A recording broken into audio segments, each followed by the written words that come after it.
Aloha and welcome. My name is Taylor Norris, and I'm a Galactic Astrology soul reader and Reiki master teacher.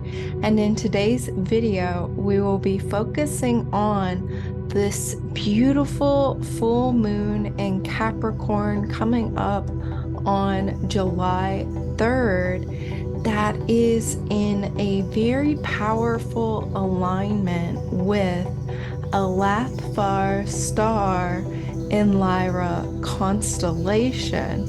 So we will be exploring the galactic energies that are available through this full moon portal with a particular emphasis on Alathfar.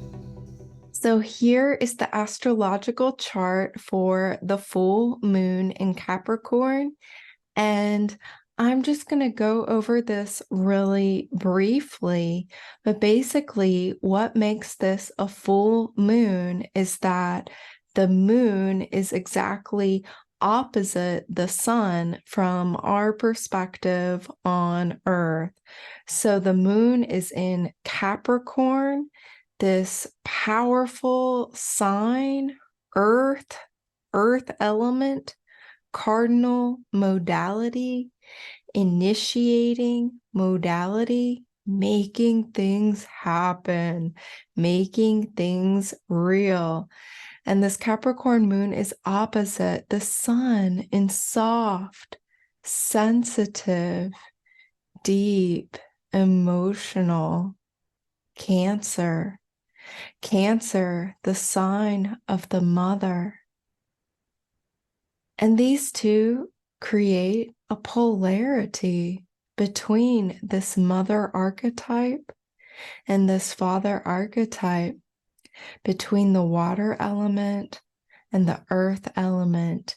Again, emphasizing the cardinal modality, which is an initiating energy of action and taking charge and starting a new season, a new cycle.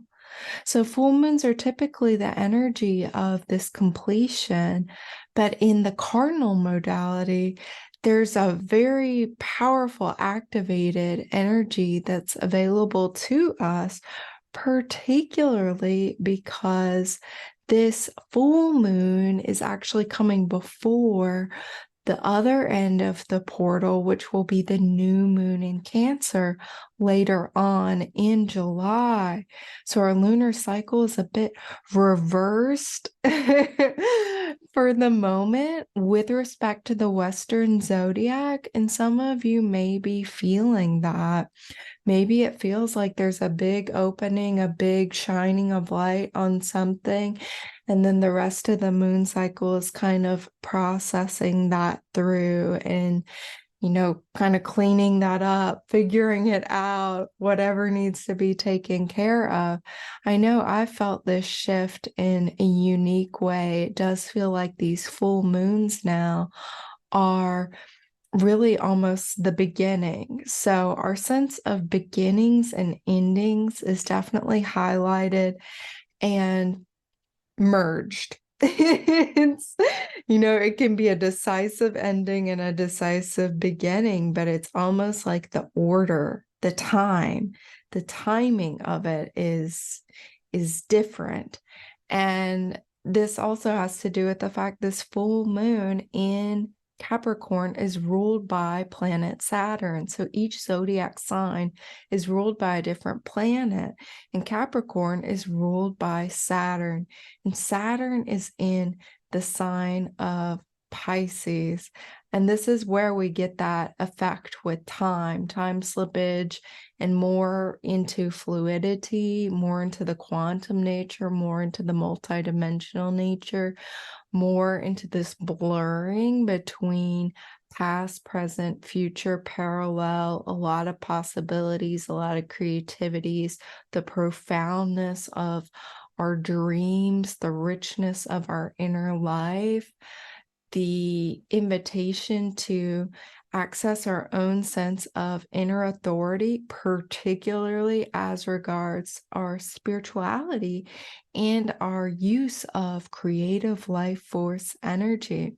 What I also have noted here in red, in the red box, which corresponds to the red aspects, the lines in the middle of the chart, these show us the tension in the chart. They show us the second and the fourth harmonic energies, these opposites and squares, these what is called in astrology hard aspects. They're more challenging, more tense, more dynamic. They are motivating us to do something. And without really dissecting like the little nitty gritty, suffice it to say, what I've been tuning into for this is that basically there's a great deal of empathic stress going on. Many of you are empathic, are sensitive, will have already been noticing this particularly. Maybe you're seeing it manifest in your own life, maybe your own stress level. You've noticed there's been an increase. And what I've really been realizing is, I have a choice whether or not I let that be in my experience of transformation or not, that a lot of it is actually coming from the collective, because we are all really in this crucible of transformation right now, with Pluto and Capricorn squaring the nodes of the moon. And this is an aspect that's longer term, will be active, definitely very strong in July and the next several months, present really for the rest of the year, but very strong right now. And I was like, oh, that's what this is. Like, there is this atmosphere of tension and stress because everybody's being asked to transform, and everybody's responding to that in a different way, right? So maybe going into fear, going into fight, flight, or freeze, like our nervous systems being very activated and aggravated. And really, on a conscious path of spiritual awakening, the invitation is to choose stress reduction, right? It's choose to lean into the transformation and have the discernment of, how can I manage my own transition, my own transformation? How can I be the empowered co-creator of it? And then even in that empowered co-creator position, what I notice in myself, sometimes I still am vulnerable to having like a stress energy like permeate that, and really separating that out and realizing, that's the conditioned shell, that's the artificial shell that I'm leaving behind as I choose this path of the empowered co-creator of my own transformation. This piece we each have in the collective transformation, that is a choice we have. But know that that is in the air, and definitely, self-care, self-love, check in with yourself, be as clear as you can with what's yours, what's not yours, and any kind of practices you have to cleanse and clear your energy and fill your own cup will be very supportive at this time and moving forward. And as you do that for yourself, you are also empowering that frequency in the collective. Now, it's not all empathic stress and doom and gloom. We have a lot of flow here as well. There's in the chart, you may be able to see, if you have the eye for it, there's this beautiful symmetrical geometry forming with the aspects that the planet Saturn is making to this full moon and the aspects the planet Jupiter is making to this full moon. So both Saturn and Jupiter, they're in different signs, but so Saturn in Pisces is making what's called a sextile to the moon in Capricorn and a trine to the sun and Mercury in Cancer. And then Jupiter in Taurus is making a sextile to the sun and Mercury and a trine to the moon in Capricorn. And this is just lovely. And like I said, it's symmetrical, and it is bringing in this harmonious flowing energy. And it's like, it's long term, like it's here, everything that's being created and generated now, there's a chance to really be manifesting the new forms, the new structures that we want in this new version of Earth and this new version of each of us and this new version of humanity that's more empowered and awakened, kinder, more peaceful, more loving. So definitely know that there's a lot of support available to us from the planets. It's not all just challenge at this time.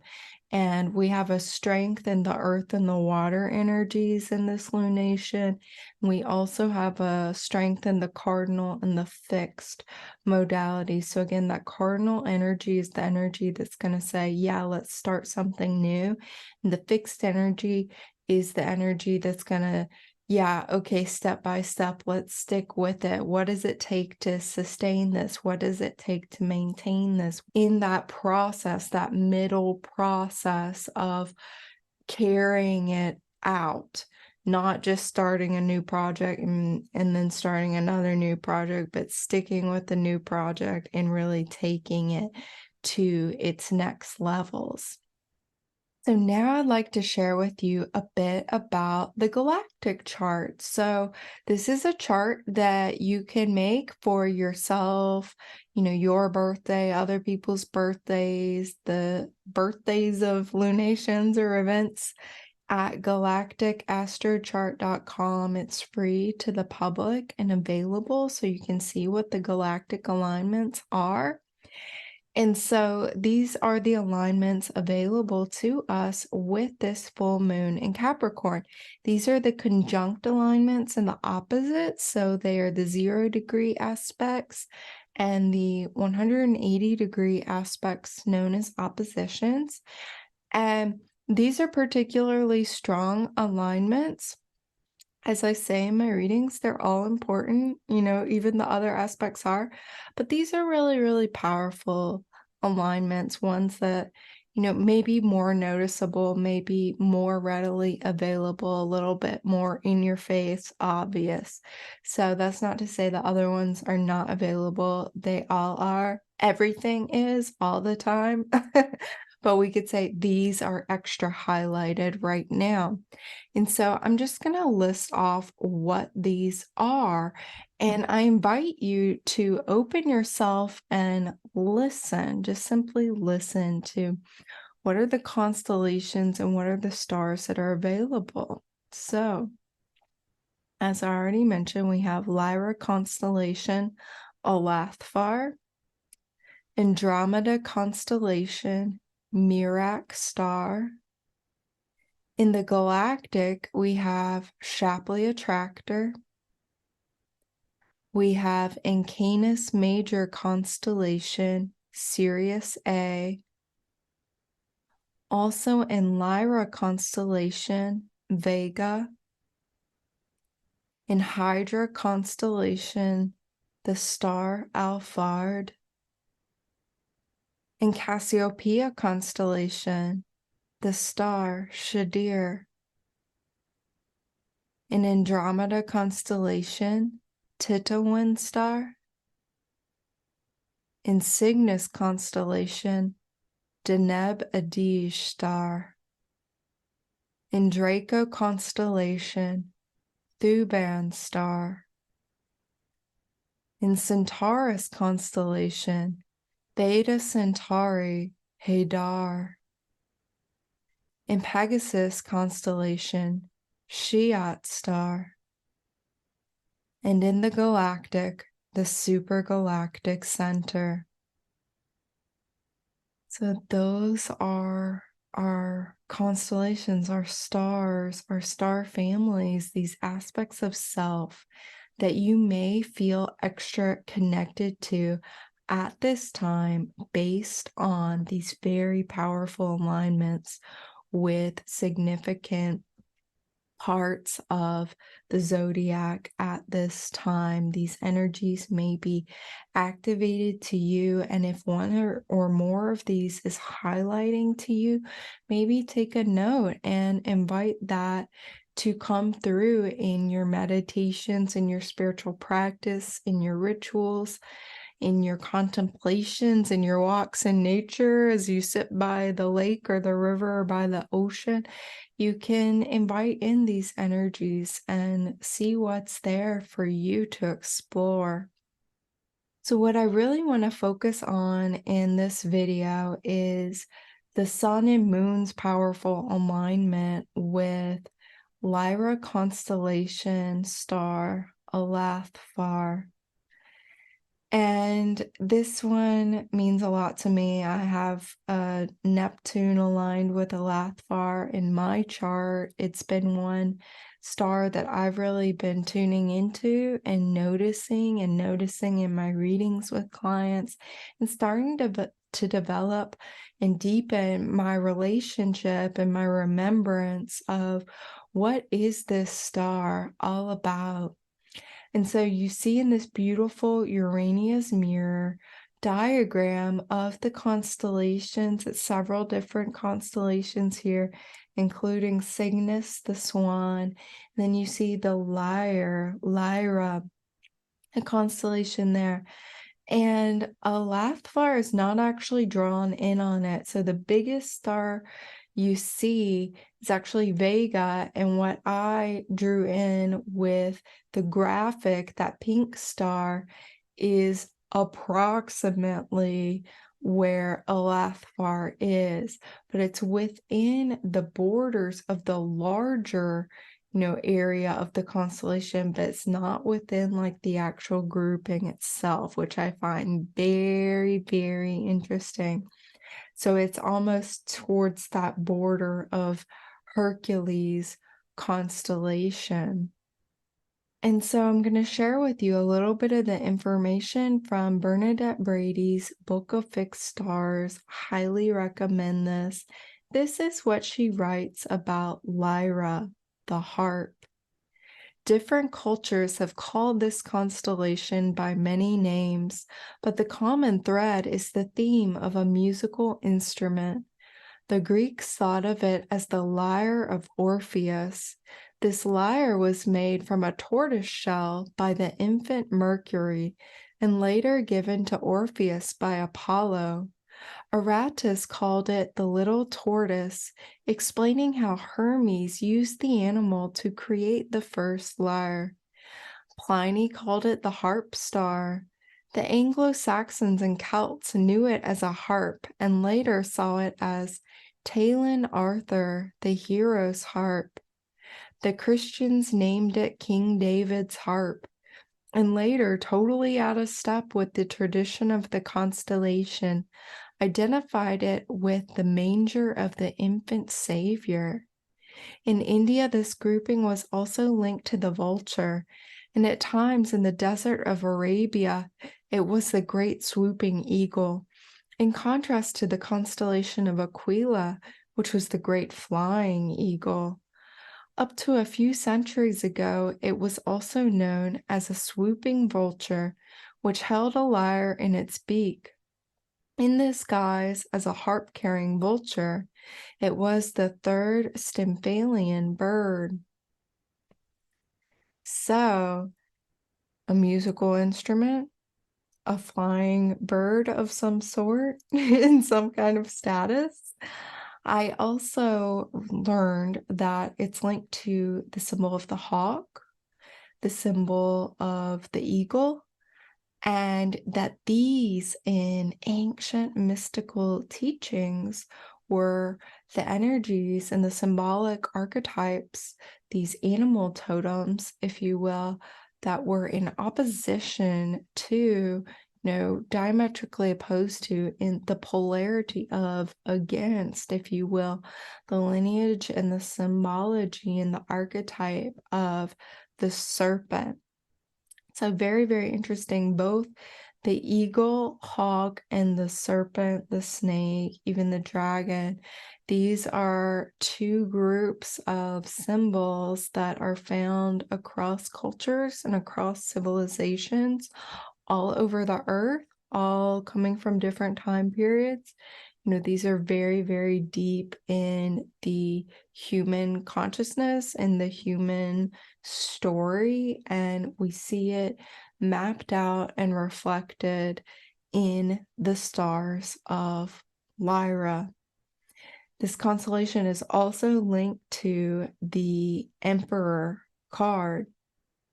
So if you know tarot, that will evoke certain messages for you, but just tuning into the energy of the Emperor. I mean, this is divine masculine. This is very powerful. This is authoritative. This is sovereign. This is, I'm in charge and I am divinely righted to claim and lead my kingdom, hopefully from the heart. From the heart, as well as the mind, as well as the higher guidance, as well as, very much connected to the earth. So, the potentiality of being the fully embodied sovereign leader and empowered co-creator of our lives. But I also wanted to look at the star Alathfar just from a more astronomical point of view. So it's also called, it's the Moose star in Lyra constellation. So the Alpha star is Vega. It's the brightest star. There's a Beta star, like the second brightest, and other Greek letters, but Alathfar is Mu. And as I said, it's not actually part of the constellation outline. So you see in the middle there where the dots are connected with the main stars. It's not a part of that. It's up.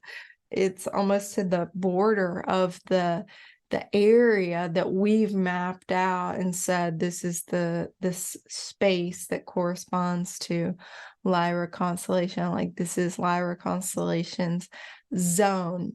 So I find that very interesting. There's a quality of independence. There's a quality of, maybe even breaking away from the pack or doing one's own thing or being some kind of satellite. Like, you're there, but you're not really, in the whole flow of things. It's, yeah.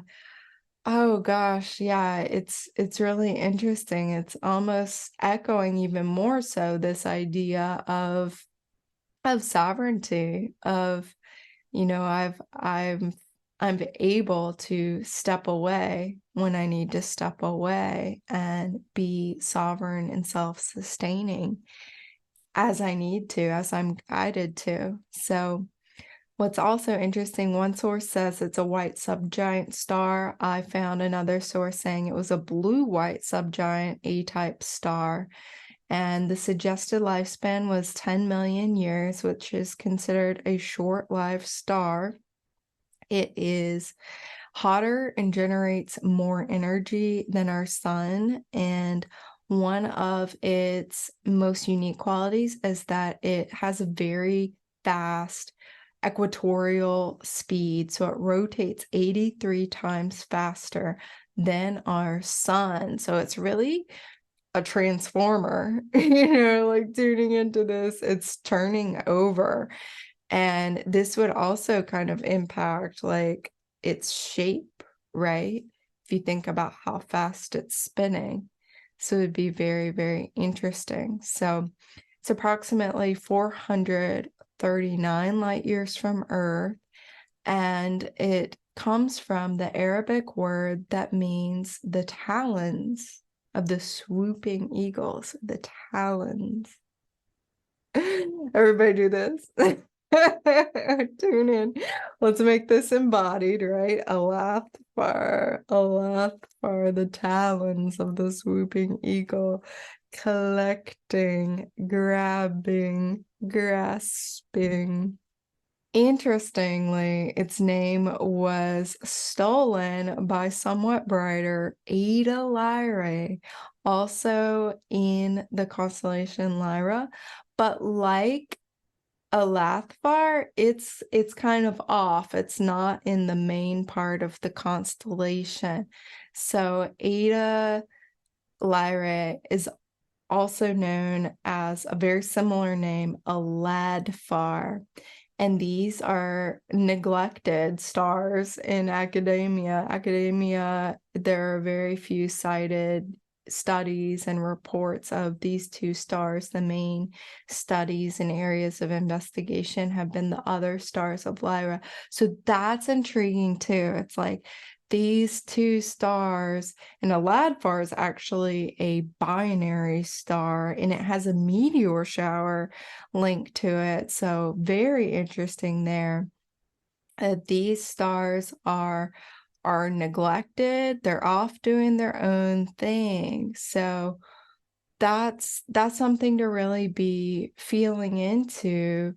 Also, it's feeling very liberating, like a very liberating energy to tune into. Like if you're needing to step out on your own or try a new way. I mean, this is really feeling like a deconditioning energy, a deprogramming energy, be a pioneer. And what's interesting is in the galactic history, Lyra constellation, according to the work of Lissa Royal Holt, is the birthplace of humanoid life forms with a more individualized consciousness within Milky Way galaxy. So this particular region of space, long ago, from a linear perspective,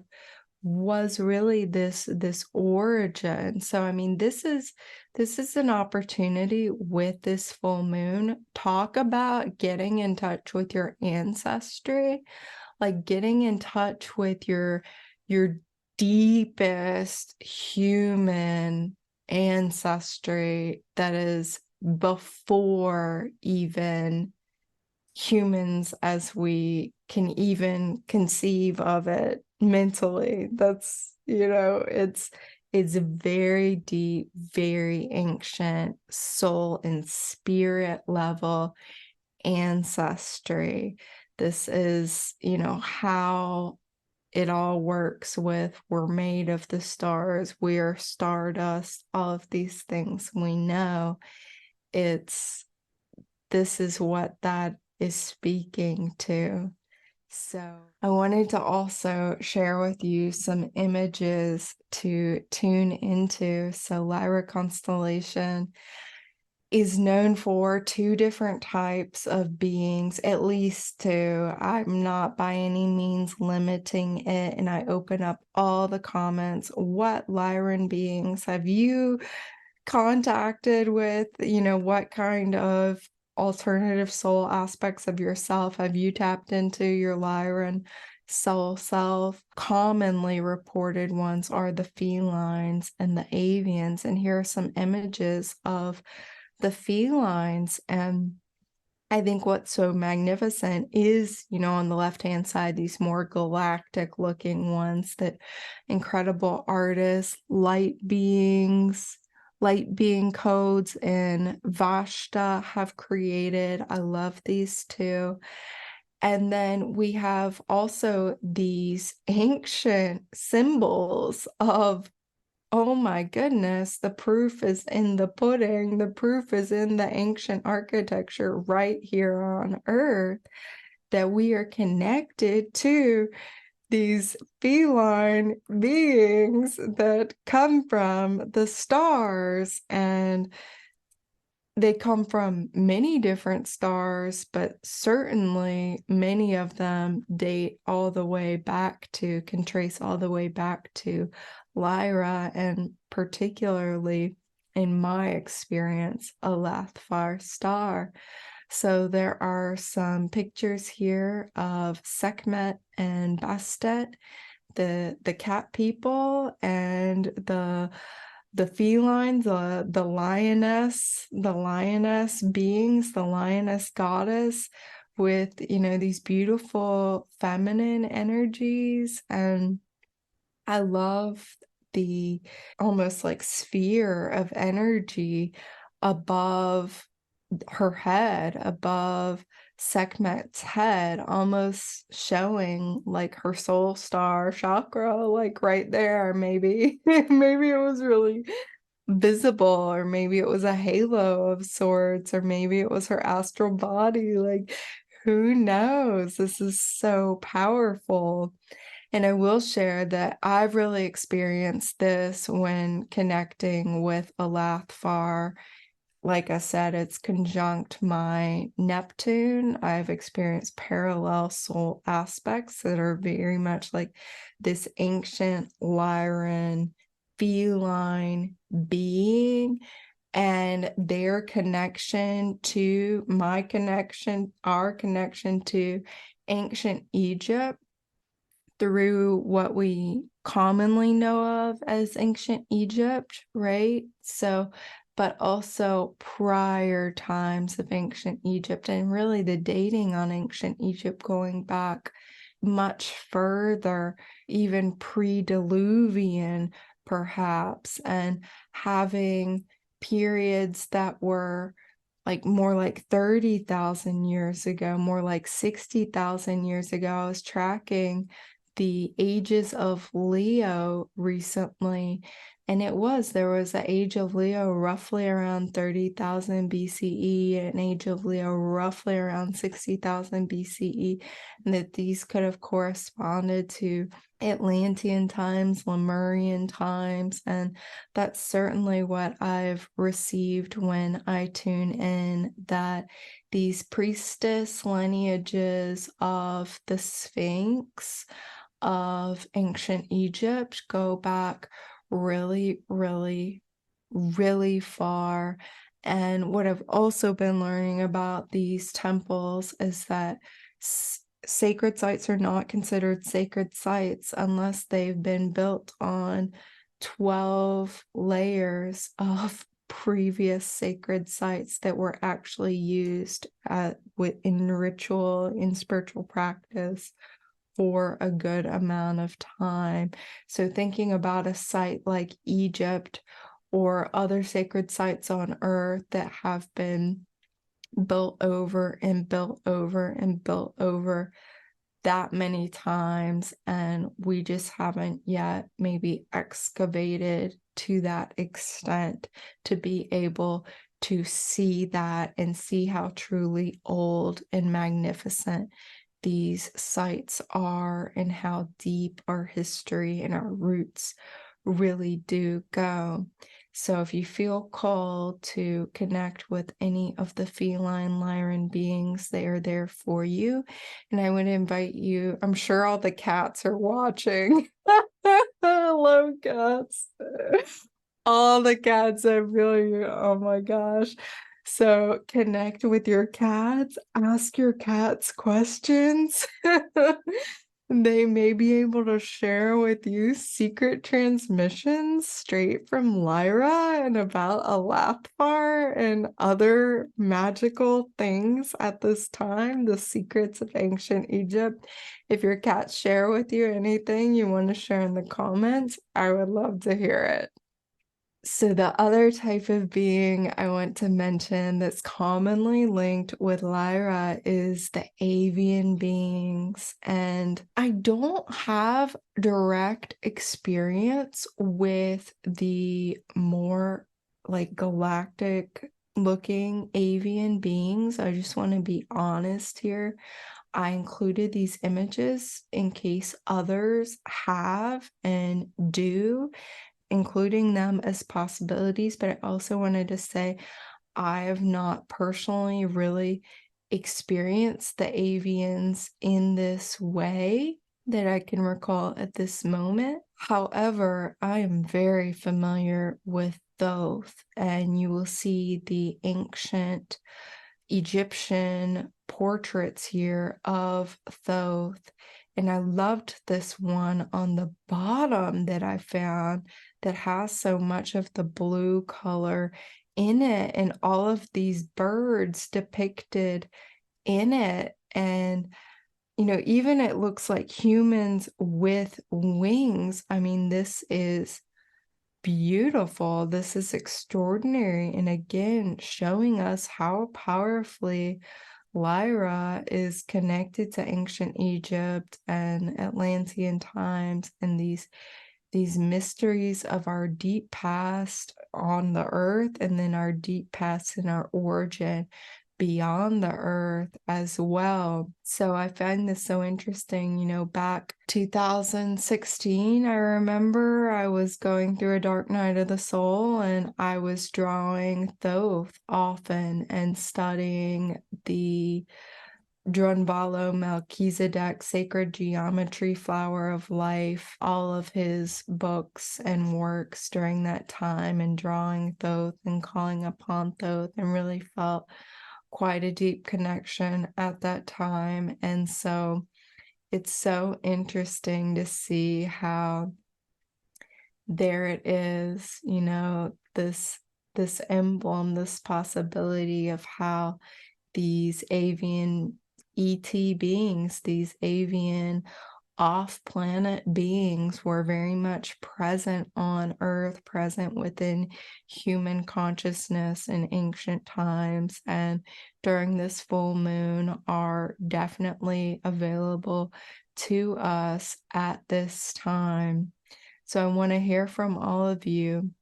Are you connected to Thoth? Have you seen the blue avians in this way? Also, I know some of the different flying creatures I've connected with have had the feathering that was sort of similar to the being that's going like this, but they weren't as humanoid, they were more bird. So I don't know if it could be more of a problem of I didn't find an art picture that was already created that looks like what I've seen. So I think that's probably it. And that's probably like, well, you should draw what you see kind of a thing. Yeah, the Avians are with us as well. Tune in and see what comes through. Maybe take a flight with them. I know I've been hearing the birds so loudly these past months and weeks, and they are really singing a song for us to hear. And I feel attuning us and entraining us to the higher frequencies, to the remembering that their song is so powerful. Even if we're not understanding it, like I'm speaking English words to you and you're understanding what I'm saying, like I feel so strongly that their communication is coming into my field and being understood and regulating me and healing me and soothing me and upgrading me and all of these things. So even if you're not seeing anything that looks like this, tune into your animal kingdom bird friends, because they are very much supporting us. Okay, so like I said earlier, these are the constellations. This is the map of the full 88. And again, I have up top all the different alignments if you want to screenshot them or take a note of any that are particularly interesting to you. They are all there for you to explore and invite into your full moon in Capricorn at this time. And like I said, this video, I was really guided to just focus mostly on Alathfar. That's what my guidance was saying. They're like, you don't need to talk about every single one and make a 2-hour full-length documentary of the moon, which is what I tend to do. Jupiter in the anaretic degree of Gemini. I get very carried away. That's why I'm feeling guided to just go deeper into one main energy frequency for us so that there's an invitation to really integrate that deeply. But I also want to open it up to the more broad-minded explorer who might want to connect with all of these individually and tune in, that is very much welcome also, always. And know that these are not the limits either. Again, we are multidimensional, unlimited, infinite, and connected to all that is. Okay, so thank you so much for being here. Thank you for your likes, your shares, your comments, your subscribes. If you are interested in learning about your galactic astrology, like I'm looking at this moon in depth, I offer galactic astrology soul readings, online Reiki sessions and classes, and every month there's a free new moon Reiki share that is deeply healing and available to everyone. All of my information and bookings are available on my website, taylornorrisreiki.com. Aho, amen, namaste, and so it is. Mahalo, happy full moon to you.